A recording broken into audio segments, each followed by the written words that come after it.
लड़की बिल्कुल गाय है। मुंह से आवाज नहीं निकलती, मुंह से आवाज नहीं निकलती, इतनी सहमी सहमी सी रहती है। सीधी शादी तो कोई नहीं है। नोएडा की रहने वाली ट्विशा शर्मा के वेडिंग शूट की ये तस्वीरें हैं जो सोशल मीडिया पर अब जमकर वायरल हो रही हैं। 12 मई को ट्विशा शर्मा की भोपाल में संदिग्ध हालत में मौत हो गई थी, लेकिन ट्विशा की 5 महीने पहले शादी के वेडिंग शूट की ये वीडियो अब सोशल मीडिया पर वायरल हो रहे हैं। लेकिन अब इसी पूरे घटनाक्रम से जुड़ा एक बड़ा अपडेट जान लीजिए।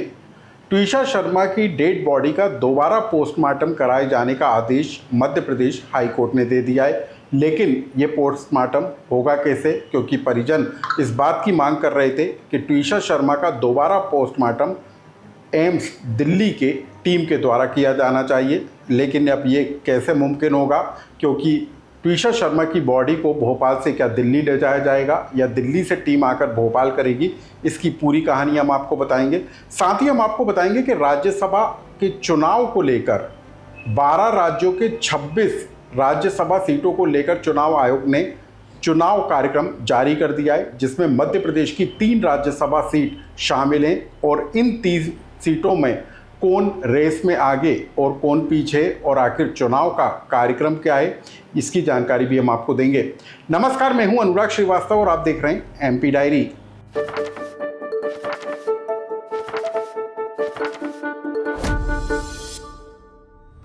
बात सबसे पहले राज्यसभा चुनाव के कार्यक्रम को लेकर।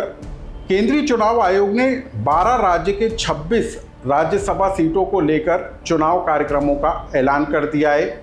इसमें मध्य प्रदेश की 3 राज्यसभा सीटें शामिल हैं, जिनमें 21 जून को कार्यकाल खत्म हो रहा है।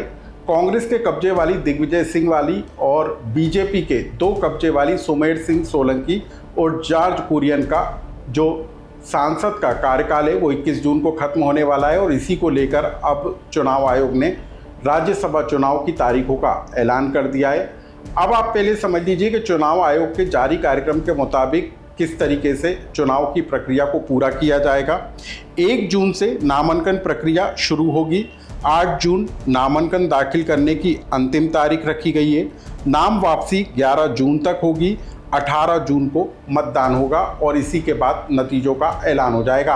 अब हम आपको बता दें कि मध्य प्रदेश के कोटे वाली 3 राज्यसभा सीटों को लेकर बीजेपी और कांग्रेस के अंदर दावेदारों की भीड़ है।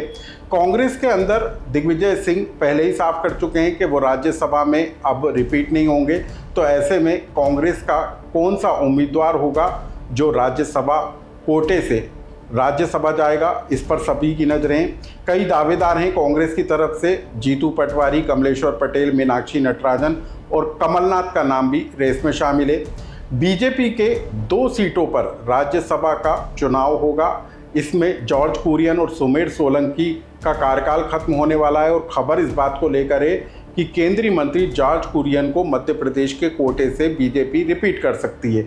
लेकिन सुमेर सिंह सोलंकी वाली सीट पर क्या बीजेपी किसी नए चेहरे पर दांव लगाएगी या सुमेर सिंह सोलंकी को मौका दिया जाएगा, इस पर सभी की नजरें होंगी। बहरहाल राज्यसभा चुनाव को लेकर तारीखों का ऐलान हो गया और जल्द ही ये भी साफ हो जाएगा कि राज्यसभा के कोटे से, मध्य प्रदेश के कोटे से राज्यसभा आखिर जाएगा कौन। एमपी डायरी की दूसरी बड़ी खबर ट्विशा शर्मा डेथ मिस्ट्री से जुड़ी हुई है। ट्विशा शर्मा मामले को लेकर मध्य प्रदेश हाई कोर्ट का एक बड़ा फैसला आया है। परिजन की मांग पर हाई कोर्ट ने ट्विशा शर्मा का दोबारा पोस्टमार्टम कराए जाने की अनुमति दे दी है। परिजन इस बात की मांग कर रहे थे कि दिल्ली एम्स में ट्विशा शर्मा का दोबारा पोस्टमार्टम किया जाए, लेकिन लोअर कोर्ट भोपाल कोर्ट ने इसको खारिज कर दिया था और अब हाई कोर्ट का एक बड़ा फैसला आया जिसमें पोस्टमार्टम दोबारा कराए जाने को मंजूरी दी गई है। अब हम आपको बता दें कि सवाल इस बात को लेकर उठ रहा है कि आखिर ये पोस्टमार्टम होगा कैसे, क्योंकि परिजन इस बात की मांग कर रहे थे कि दिल्ली एम्स ले जाकर डेड बॉडी का दोबारा पोस्टमार्टम हो। भोपाल एम्स में बीते 9 दिनों से ट्विशा शर्मा का डेड बॉडी को रखा गया है, तो कोर्ट ने इस बात के भी आदेश दिए हैं कि दिल्ली एम्स की टीम जो है भोपाल आकर दोबारा पोस्टमार्टम करेगी और ये जल्द से जल्द किया जाना चाहिए, क्योंकि ट्विशा शर्मा की बॉडी डीकम्पोज जो है होने लगी है और इसी वजह से अब उसका जल्द से जल्द पोस्टमार्टम कराए जाने की मांग उठ रही है। अब हम आपको बता दें कि हाईकोर्ट के फैसले के बाद क्या कुछ ट्विशा शर्मा केस से जुड़े वकील ने बताया, आप उसे सुन लीजिए। माननीय उच्च न्यायालय में टोटल 4 पिटीशन फाइल थी। एक शासन द्वारा गिरिबाला सिंह के विरुद्ध उनकी बेल को चैलेंज करा गया है जो नीचे सेशन कोर्ट ने उनको दी थी। इसके बाद एक जो विक्टिम के फादर हैं उन्होंने भी उस जो नीचे सेशंस कोर्ट द्वारा जो गिरिबाला सिंह जो आरोपी हैं इसमें उनको जो जमानत दी गई थी उसको चैलेंज करा है। वो दोनों पिटीशंस को सुनते हुए आज उच्च न्यायालय ने उसमें नोटिस जारी करा है और अगली हेयरिंग 25 तारीख को रखी है जिसमें आर्ग्यूमेंट्स होंगे कि उनकी बेल को क्यों ना कैंसिल करा जाए और किन पॉइंट्स पे चैलेंज करा गया है, लीगली उसमें क्या कमी थी, इन सब की हेयरिंग 25 तारीख को होगी।